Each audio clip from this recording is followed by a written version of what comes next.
Our next reader tonight is Veronica Montes. Veronica is the author of Benedicta Takes Wing and Other Stories.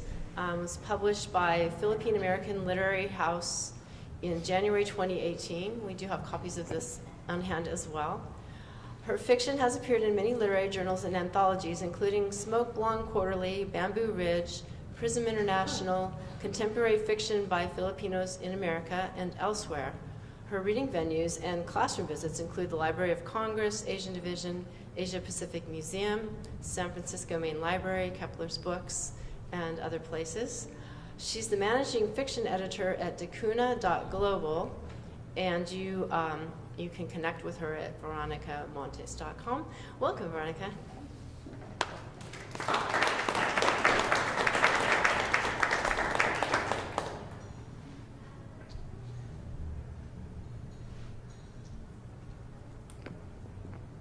Is that okay?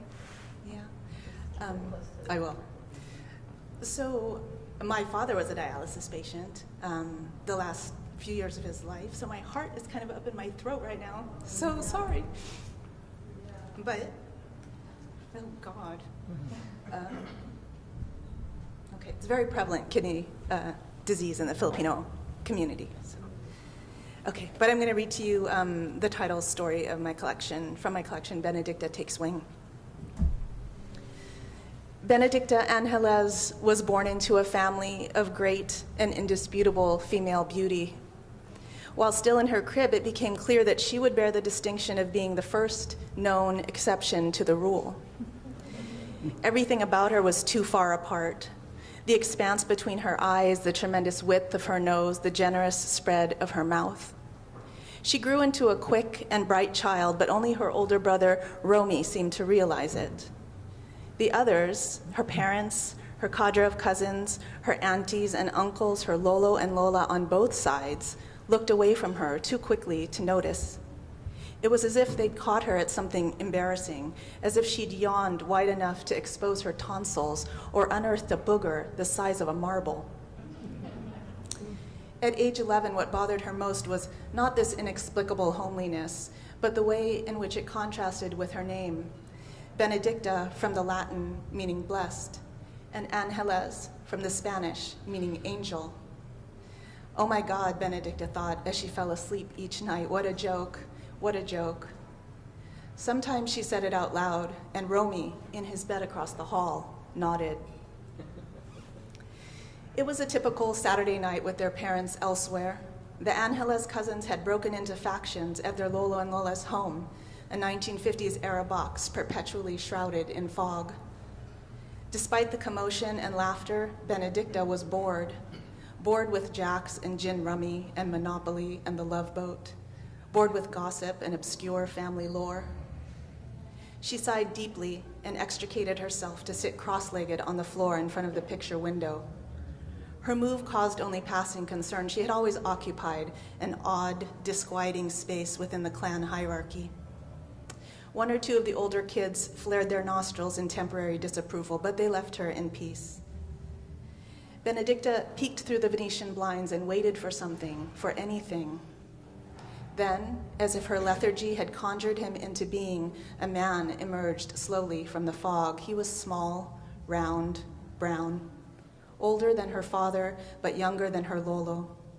His glasses were too big for his face, square-framed, black. He cradled a large, standard brown box in his arms. When he looked up at the house, Benedicta snapped her head back, loath to be seen. She quickly joined her younger cousins who were using mahjong tiles as building blocks and screaming every time they tumbled down.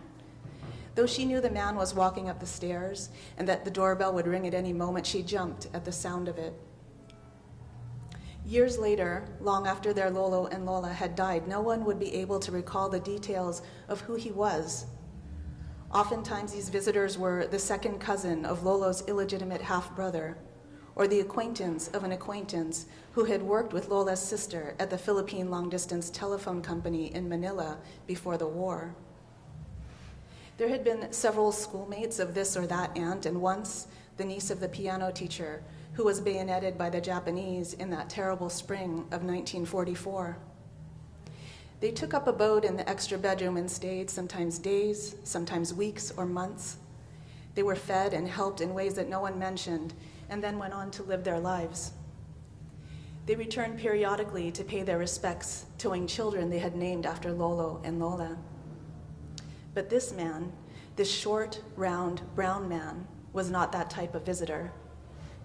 After serving him a dish of cheese ice cream and chattering in Tagalog with him for an hour, Lola scanned the room to see which of her grandchildren was the least busy. "Benedicta," she said over the noise, "please show Tito Raymond to the basement. He'll be traveling and needs to keep this box here with us." Benedicta nodded and stood up. "Romy," she said to her brother. She stared at him until he looked up from his game. "Will you come with me?" "But it's almost my turn, Benny."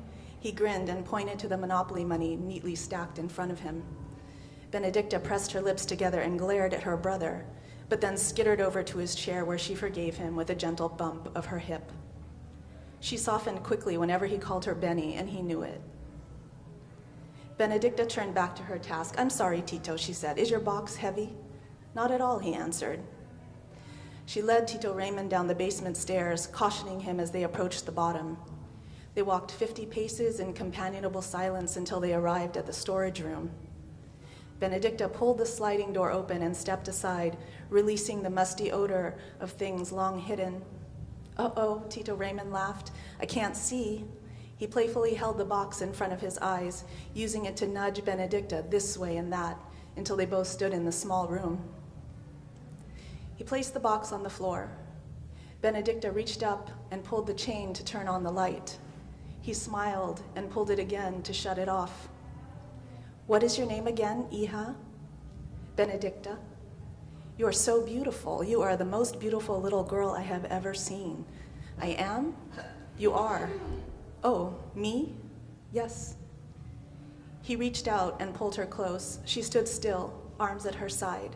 She felt the soft drumming of his heart and knew for a moment what it was to be the most beautiful little girl someone had ever seen. It was like floating in a calm sea. Then Tito Raymond turned her away and pushed her face to the wall. He slammed her head against it twice until it lolled like a fading flower. He pressed his forearm against the back of her neck.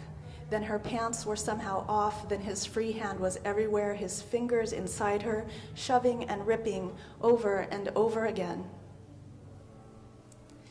He pulled the chain as he left, flooding the room with light. Benedicta made herself as small as she could and listened to the muted clamor of her family upstairs. She heard her Lolo's heavy footsteps as he walked Tito Raymond out of the house. She heard the front door close. After a while, the pain between her legs dulled, and she pulled herself to kneeling. She picked at the tape on Tito Raymond's box, scraping under the edges with her nails until the flaps popped open at last. It was full of dead birds, stuffed and bright-eyed, staring. She stroked their ink-black feathers until it seemed they quivered back to life. And then Benedicta took wing. From somewhere far away, she heard Romy calling to her.